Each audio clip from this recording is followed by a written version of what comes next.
बाप बेटे की रुलाने वाली कहानी। आनंद एक कॉलेज में छात्र था। उसने एक डीलर के शोरूम में एक सुंदर स्पोर्ट्स कार देखी थी और वो लंबे समय से अपने लिए एक ऐसी ही कार चाहता था।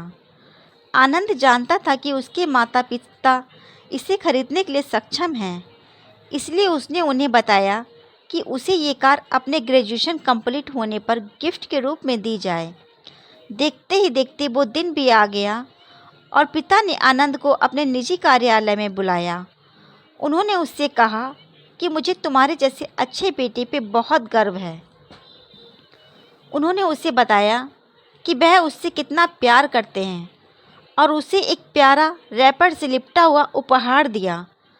आनंद उस छोटे से गिफ्ट के डब्बे को देख निराशा महसूस करने लगा, लेकिन वह जानने के लिए उत्सुक था कि ऐसा क्या था उस बॉक्स में।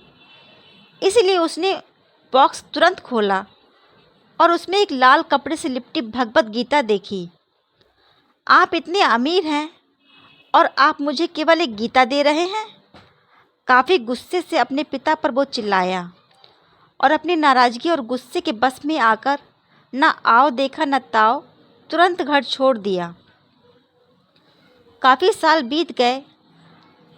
आनंद अब एक सफल व्यवसायी बन गया था। वह अपने जीवन में खुश था।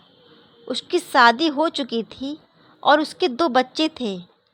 उनका परिवार एक सुंदर घर में रहता था, लेकिन उसके पिता के साथ टूटे रिश्तों के कारण उसकी आत्मा अभी भी आहत थी।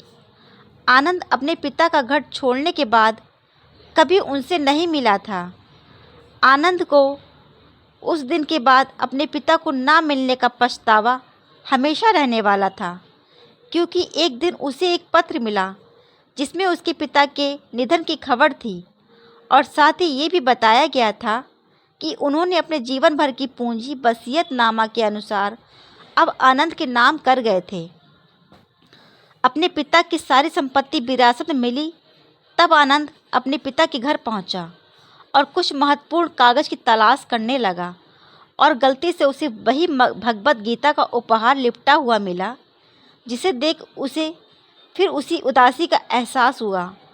उस गीता को उसने अच्छे से देखा तो उस पर अपने पिता की हैंडराइटिंग में कुछ लिखा पाया।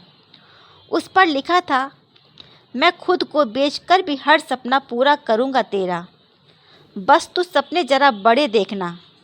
ये बोल रहा बाप नहीं, ज़िंदगी का सबसे पहला दोस्त तेरा। ये कविता पढ़ी ही थी कि अचानक उस किताब से एक चाबी गिरी, जिसके ऊपर लगे टैग पर उसके ग्रेजुएट होने की तारीख के साथ कांग्रेचुलेशन और आई लव यू लिखा हुआ था। आनंद के सर के ऊपर से उसके पिता का साया तो पहले ही उठ चुका था और आज उसकी ज़िंदगी की सबसे बड़ी गलती के बारे में जानकर उसके पैरों के नीचे से ज़मीन भी खिसक गई। इस दिन आनंद की आंखें और रूह दोनों पछतावे के आंसू रोई। आशा करती हूँ आज की स्टोरी आपको अच्छी लगी होगी। अच्छी लगी हो तो प्लीज़ लाइक, सब्सक्राइब और शेयर करना ना भूलें। Thank you.